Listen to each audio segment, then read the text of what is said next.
নমস্কাৰ দাদাসকল, ফেটি সাপ এটা ধৰিব আহিছোঁ ঘৰৰ ভিতৰত। আৰু এই দাদাই আপুনি ফোন কৰিছিলে নহয়? নাম কি আপোনাৰ? দীপজ্যোতি নাৰায়ণ কোঁৱৰ। দীপজ্যোতি নাৰায়ণ কুমাৰ। আৰু বাইদেউ কেতিয়া দেখা পাইছিলে? ৰাতিপুৱা 9টা বজাৰ পৰা ন? এই আগে পিছে সোমাই থাকে নে আজি ওলাই যায় ন? আজি ওলাই যোৱা নে? আপোনাৰ এড্ৰেছখিনি কওকচোন। ব্লক চক কুমাৰপাৰা ন? কুমাৰপাৰা ন?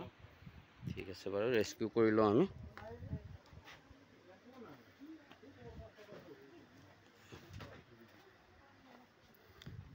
ফেটি সাপ হয় এইটো, এনেকুৱা খাৱাৰ মাজত সোমাই আছে। এইটো দেখিছে নহয়? সিফালে মানুহ আছে নেকি?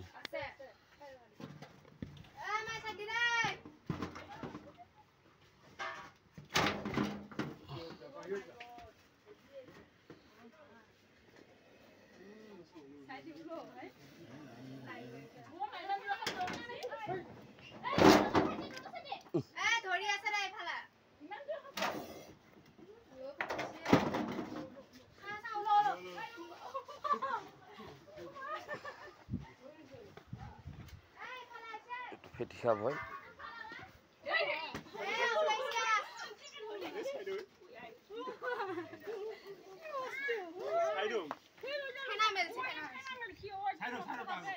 এইটো ফেটি সাপ আছে।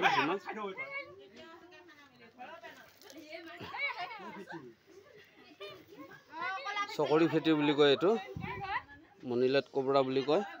চকৰি ফেটি এইটোৱে কামুৰিলে বেছি টাইম নালাগে, 45 মিনিটৰ ভিতৰত মানুহ মৰে বাইদেউ। এইটো বহুত ডেঞ্জাৰ সাপ হয়।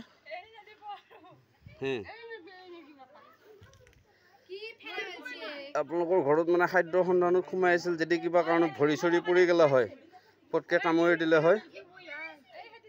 দেখিছে নহয় কেনেকুৱা ফনা মেলি আছে? ফনাটো অলপ মেলি দেখো,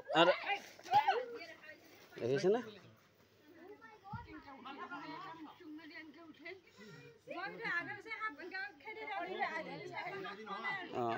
ফেটি সাপ খেদিলেও পটকৈ নাযায়। এইটো কলি ফেটি বুলি কয়, চকৰি ফেটি বুলি কয়।